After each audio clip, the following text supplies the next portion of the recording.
I actually joined the Army on September 10th, 2001. Of course, the next day we had 9/11, and that really changed everything, just everything. We just looked at each other. We got out of our vehicles, we stared at each other, and we said, what just happened? I'm honored to have been there so I can tell the story. We got to tell people the story, and then we got to let them know it didn't happen in New York, it happened to the country. I think the effort to use the 20-year mark to try and pull something together that we as a country have never gone through before, 20 years of an ongoing conflict, is incredibly important. On September 11th, 2001, nearly 3,000 Americans were killed in the worst domestic terrorist attack in United States history.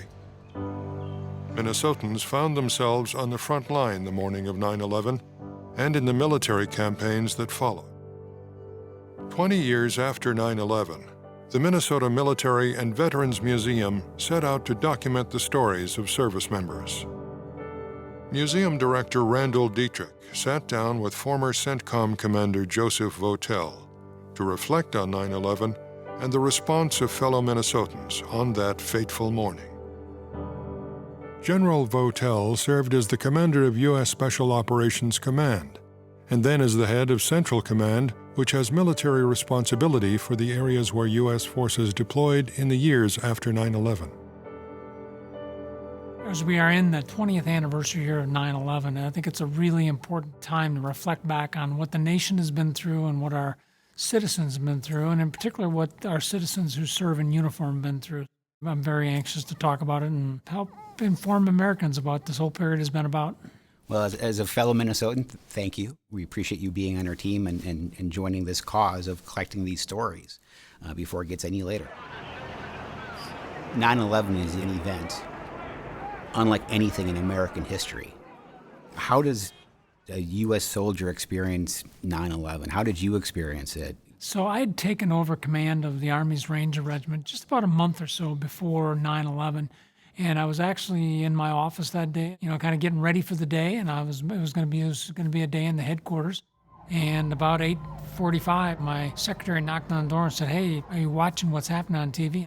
And then, of course, like every American, I was instantly seized by what I was seeing on TV.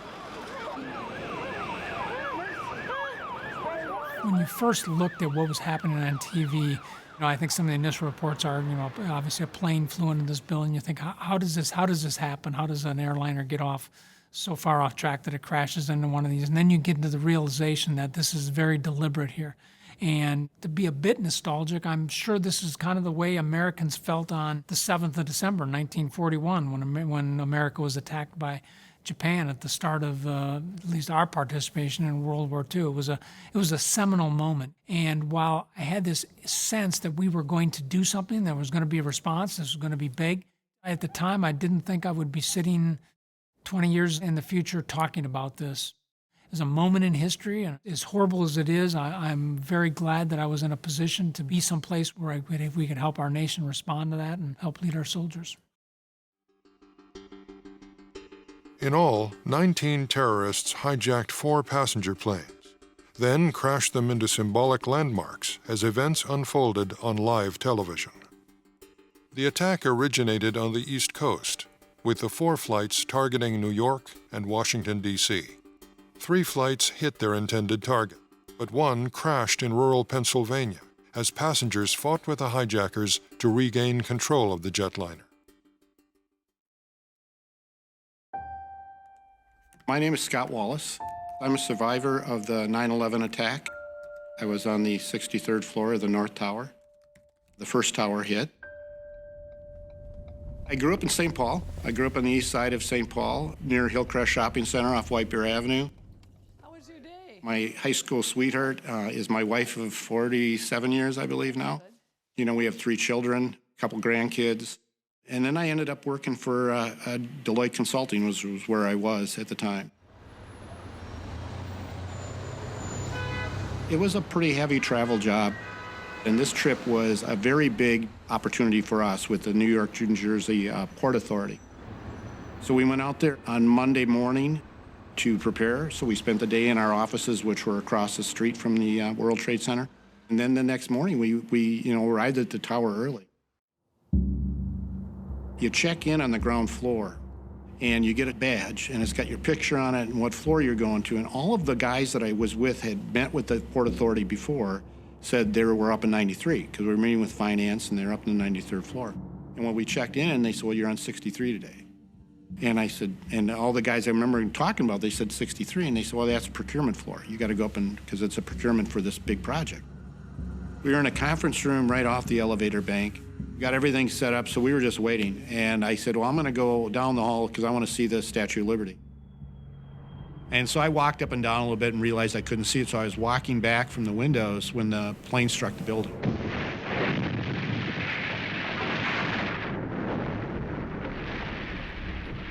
What probably took a couple seconds at most seemed to me like it's just slow motion, because when the plane hit, we didn't know it was a plane.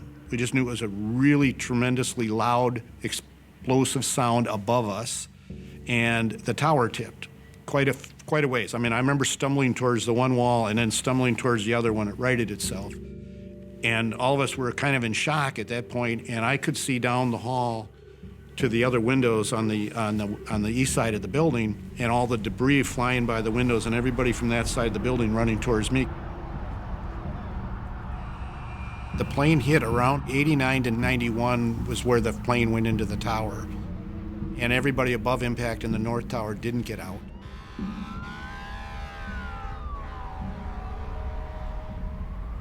I remember getting on that stairwell, and I looked at the stair marker, and it says 63.